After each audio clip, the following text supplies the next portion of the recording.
memang beliau orang yang paling sayang kepada kita, melebihi semuanya sudah selepas Allah tentunya. Dalam satu hadis itu Nabi SAW sabdakan, wallahi demi Allah, kata Nabi, demi Allah, inni la arhamakum asyaddu rahmatan min rahmati abaikum lakum. Demi Allah, Nabi sabdakan ini, aku ini orang yang paling amat sangat sayang kepada kalian, asyaddu rahmatan, dengan sangat-sangat sayang, min rahmati abaikum lakum, ketimbang kasih sayangnya kedua orang tua kalian kepada kalian.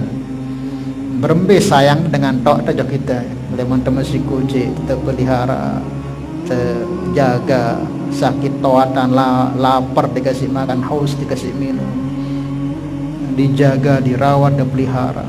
Sampai besar pun kita tetap didoakan sama orang tua kita gitu. Nah, begitu besarnya kasih sayang orang tua masih tak mampu mengalahkan kasih sayangnya yang mulia baginda Mustafa Muhammad sallallahu alaihi wasallam. Wa min anfusikum lakum, bahkan lebih sayang Nabi Muhammad ketimbang kamu itu sayang kepada dirimu sendiri. Nah, itu nih berembe sayang pada diri teh. Sak paling dekat le diri teh, sak paling tahu dia teh diri teh mesa. Maka mesti besar sayang kita dengan diri kita ini. Semua kita buat supaya diri kita ini selamat, sehat, senang. Sayangnya kita kepada diri kita itu pun masih belum bisa mengalahkan sayangnya Nabi Muhammad kepada umatnya. Padahal sayang kita loh kepada diri kita masih belum, masih lagi jauh sayangnya Nabi Muhammad kepada umatnya ketimbang diri kita ini sayang kepada diri kita sendiri. Insyaallah ya. Nah, nanti kita ceritakan bagaimana pengorbanan Nabi, sehingga pantaslah dalam Al-Quran Allah Subhanahu wa ta'ala sebutkan, an-nabiyyu awla bil mu'minina min anfusihim.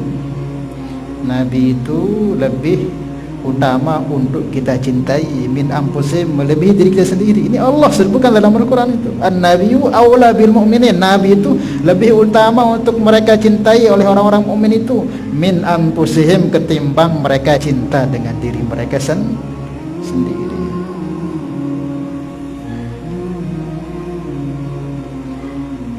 Bahkan berarti Nabi itu egois.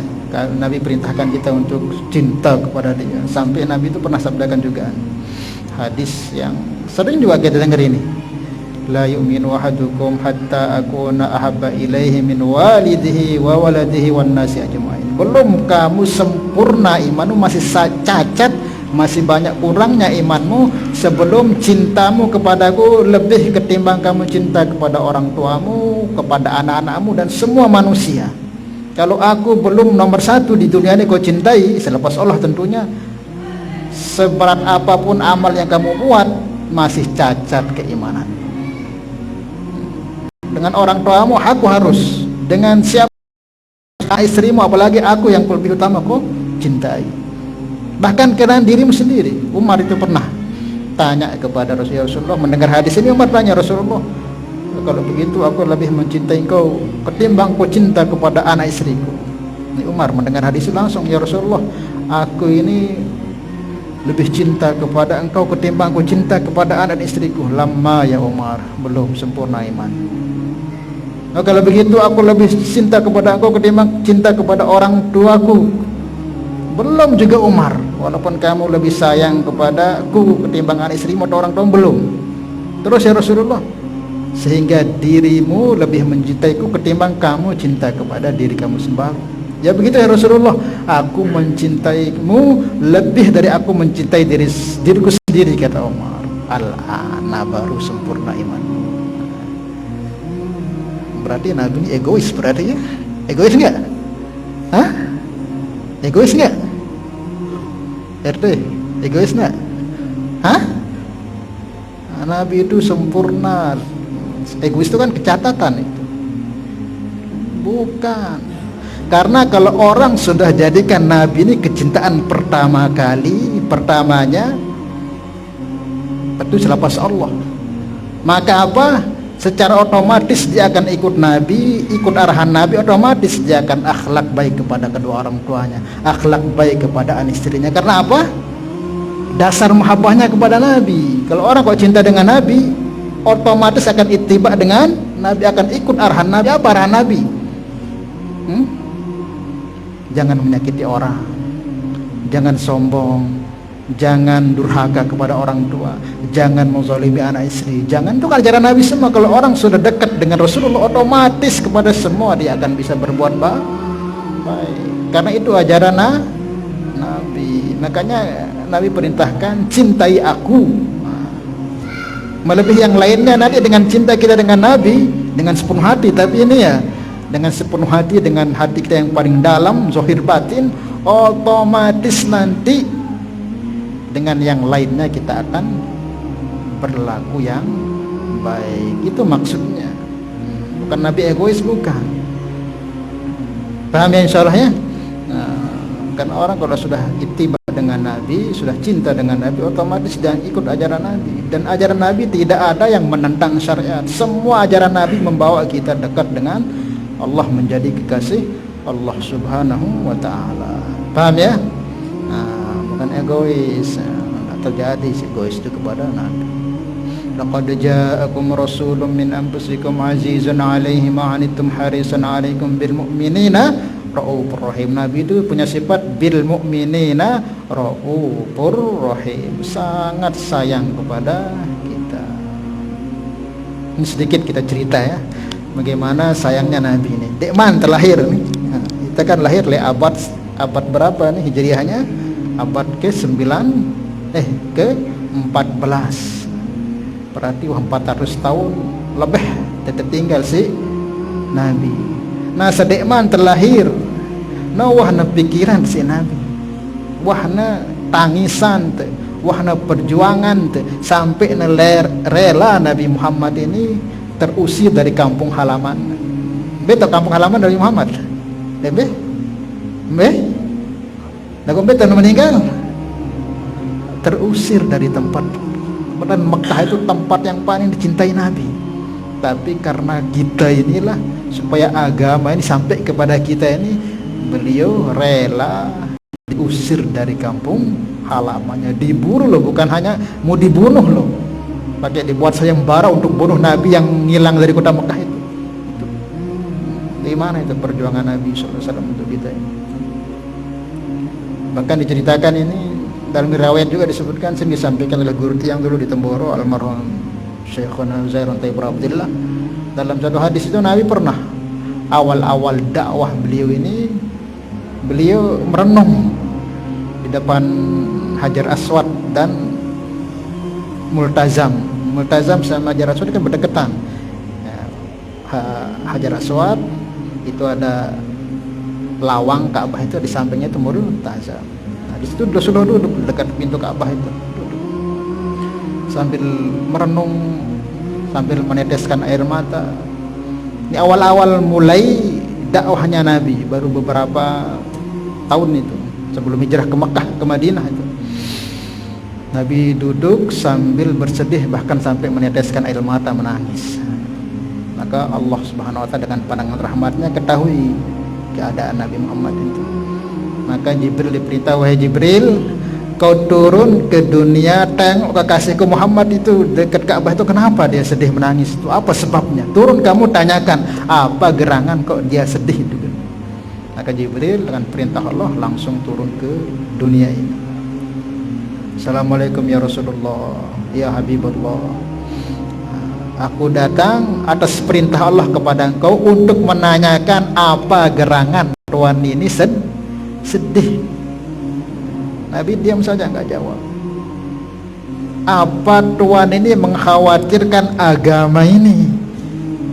Dengan sendiri tuan berjuang ini bersama berapa orang sahabat yang penuh dengan kesusahan, kepayahan, bahkan ada sebagian sahabat engkau dibunuh. Engkau khawatir agama tidak akan tersebar. Nabi diam. Maka Allah turunkan langsung firman-Nya kepada Nabi kita Muhammad untuk menjelaskan kekhawatiran Nabi ini. Kalau begitu Allah telah turunkan wahyunya kepada engkau ya Muhammad atas agama ini supaya kau enggak khawatir. Turun firman Allah surah Al-Fatah itu, inna fatahna laka fathan mubina. Ya Rasulullah, turun ayat ini. Allah telah berjanji, inna fatahna laka, kami Allah akan bukakan untuk kau fatham mubina, pembukaan yang nyata, yang terang. Maknanya apa? Jangan khawatir urusan agama kamu ini. Agama yang kamu emban, yang kamu sampaikan, pasti Allah telah berjanji akan sampaikan ke penjuru-penjuru dunia. Tidak usah khawatir, karena Allah telah berjanji Allah akan buka untuk agama Tuhan ini akan tersebar ke penjuru dunia. Terbukti enggak? Hah? Nah, sampai kita ini agama Allah. Maka mendengar apa yang dikatakan Jibril, Rasulullah langsung ceria, gembira, tersenyum. Jibril pun pamitan naik lagi, naik sampai ke tempat mana itulah. Rasulullah pun kembali duka, sedih lagi, sedih. Nah, sedih Rasulullah. Padahal sudah dijanjikan oleh Allah, di agama akan tersebar sudah. Yang pun caranya sudah. Itu janji Allah Subhanahu wa taala. Melihat itu Allah pun perintahkan Jibril turun lagi. Tengok kenapa kok kekasihku Muhammad itu kok bisa lagi dia sedih itu katanya. Jibril pun turun, ya Rasulullah, assalamualaikum ya Rasulullah, ya Habibullah, aku diperintah lagi oleh Allah untuk turun kepada engkau untuk menyampaikan kesedihan kau ini. Kenapa? Kan Allah telah berikan jaminan agama ini akan tersebar, tak usah khawatir. Kenapa Tuhan masih sedih? Rasulullah diam. Apakah Tuhan khawatir akan diri Tuhan? Nah, maka langsung pun Allah turunkan wahyu juga di saat itu, sambungannya ayat tadi itu, inna fatahna laka fatham mubina liyaghfira lakallahu ma taqaddama min dzambika wa ma ta'akhkhar. Inna fatahna laka fatham mubina liyaghfira lakallah. Ya Rasulullah, Allah telah berjanji akan mengampuni dosamu ma taqaddamat min dzambika wa ma ta'akhkhar, yang telah lewat dan yang akan datang. Yang telah lewat, yang akan datang, Allah telah berjanji akan ampunkan semua dosa engkau ya Rasulullah. Tidak khawatir dengan diri engkau. Allah telah berjanji dan menjamin dosa engkau akan diampuni semuanya. Wa yutimma ni'matahu 'alaik, dan Allah akan sempurnakan semua jenis nikmat kepada engkau. Wa yahdiyaka siratan mustaqim, dan Allah pasti akan beri kau jalan ke jalan yang lurus. Beri berapa untuk diri beliau? Diampunkan dosa, akan disempurnakan semua nikmat kepada beliau, dan juga akan selalu dibimbing dalam setiap apa yang beliau jalankan. Kan luar biasa sudah itu. Maka mendengar itu Rasulullah gembira, senyum, bahagia. Nah, maka begitu Jibril pamitan naik ke atas. Nah, sampai ke atas lagi Rasulullah sedih. Nah, maka Allah lagi tanya, Jibril, kok masih juga kekasih? Sebenarnya Allah tahu kan lebih bertahun tentang keadaan hamba-hambanya. Ini pelajaran buat kita bagaimana sayangnya Nabi kepada umatnya. Jibril, kau masih sedih itu Muhammad itu kekasihku itu, turun lagi bumi, tanyakan kok bisa sedih. Sudah aku janji agamanya ini akan tersebar, kemudian berjanji akan menyempurnakan setiap geraknya, kok masih sedih? Tanyakan. Jibril turun lagi, assalamualaikum ya Rasulullah, kok diperintah orang lagi untuk turun. Apa gerangan kok Tuhan masih juga sedih? Apa gerangan? Baru Rasulullah ngomong baru sudah ngomong. Apa jawab Nabi? Jibril, tadi yang pertama kamu turun itu kan kamu berjanji akan sebarkan ini agama. Ya alhamdulillah, saya bersyukur, senang. Terus yang keduanya, Allah akan beri nikmat yang sempurna, ampunkan dosa, aku juga senang. Yang pertama kan untuk agama, yang kedua untukku. Yang kutanyakan mana untuk umatku? Embe dong untuk umatku. Mana untuk umatku? Ini pikirkan kita ini. Maka turun langsung wahyu daripada Allah Subhanahu wa taala, pertengahan surah Ad-Duha itu, wala sawfa yu'tika rabbuka fatarda. Wala sawfa yu'tika, kami Allah akan pasti memberikan kepada engkau apa yang kamu minta, fatardo, sampai kamu puas, ridho. Ya Rasulullah, ini firman Allah, ini wahyu dari Allah ini. Allah telah berjanji akan memberikan kepada engkau apapun yang kamu mau, yang engkau inginkan, sampai engkau puas dan ridho, apapun yang engkau mau. Maka mendengar ini Rasul langsung bergembira. Kalau begitu Jibril, aku tidak akan pernah puas, aku tidak akan pernah ridho sebelum masih ada umatku satu pun masih berada di neraka. Aku tidak akan puas, tidak akan gembira, tidak akan ridho semasih ada umatku satu pun masih ada di neraka. Jadi Nabi itu yang inginkan. Maka dari sana gembiranya Rasulullah, seterusnya gembira karena jaminan ayat ini. Karena Allah telah berjanji akan berikan apapun yang Nabi mau sampai Nabi puas gitu. Dan Nabi tidak akan puas itu lamun arak masih umatnya masih arak di dalam neraka. Gimana itu Rasulullah SAW? Masih mementingkan kita ketimbang dirinya, lebih mementingkan kita ketimbang agama ini. Gimana cinta Nabi itu? Apakah ada orang lebih cinta ketimbang beliau sampai segitu? Itu di dunia. Ketika beliau malam-malam itu sholat, apa yang dalam doa beliau? Menangisi siapa? Bukan nangisi anaknya, istrinya, cucunya, bukan, umatnya. Lahu azizin ka azizin mirjan. Tangisan Nabi itu kayak tempayan itu. Apa yang ditangisi? Kita ini umatnya, apa yang akan dihadapi umatnya nanti, apa yang akan disembah umatnya selepas matinya nanti, itu hadirkan. Ma ta'buduna min ba'di, apa yang disembah nanti umatku selepas kepergianku. Itu kerisauan Nabi. Malam-malam itu terus sampai subuh nangis doakan. Ketika beliau mau wafat, yang diingat siapa? Hah? Bukan dikatakan aina Fatimah, aina Aisyah, aina Khadijah, aina Hasan Husain, aina Ali. Apa yang dipikirkan? Ummati, ummati. Gimana nasib umatku ya Rasulullah? Ya Allah, kalau aku tinggalkan. Apalagi ketika bangkit dari kubur itu, nanti apa yang paling diingat Nabi? Bangkit dari kubur itu? Hah? Bangkit dari kubur itu yang paling pertama keluar di beliau itu apa? Aina ummati. Sampai Jibril itu nggak berani ketemu Rasulullah itu. Ketika hari kebangkitan kan yang pertama bangkit itu Nabi Muhammad. Jibril itu nggak berani mendekat, itu menjauh dia. Karena tahu nanti pasti akan ditanyakan masalah umatnya lagi. Sementara aku nggak tahu. Jibril pun nggak tahu karena di masa itu orang semua ketakutan. Tak ngerti aku umat. Sehingga Rasul betul bangun-bangun, biasanya Jibril itu terus menemani Nabi ketika perjuangan beliau, ketika mau wafat, sampai nanti bangkit itu. Ini Jibril ketika aku bangkit kok nggak ada, mana dia? Nah, apakah engkau sudah nggak suka denganku ya Jibril, kata Nabi, sehingga aku bangkit nih nggak temani aku, karena oh ke Jibril datang bukan Rasulullah, karena aku yakin, sakul yakin engkau bangkit dari kubur, pasti yang pertama akan terkeluar yang kau akan tanyakan siapa? Aina ummati. Yang betul memang Jibril, aina ummati, be umatku Jibril. Itu Nabi itu. Terus nanti di Sirat itu apa yang dipikirkan Nabi kita. Makanya kalau kita naik jambatan itu ada sunnah doanya. Ada yang apa doa naik jambatan? Lewat jambatan apa doanya? Hah? Allahumma rabbi salim. Itu doa Nabi itu untuk kita nanti kalau kita lewat mahsyar itu, lewat Sirat itu. Dan Nabi itu nanti, Nabi itu melewati Sirat, maka Nabi pandang dari jauh umatnya. Maka kalau ada umatnya yang jalan di Sirat itu mau hampir jatuh, ya Rabbi sallim wa sallim, ya Allah selamatkan, jangan kasih jatuh, ya Allah jangan kasih jatuh.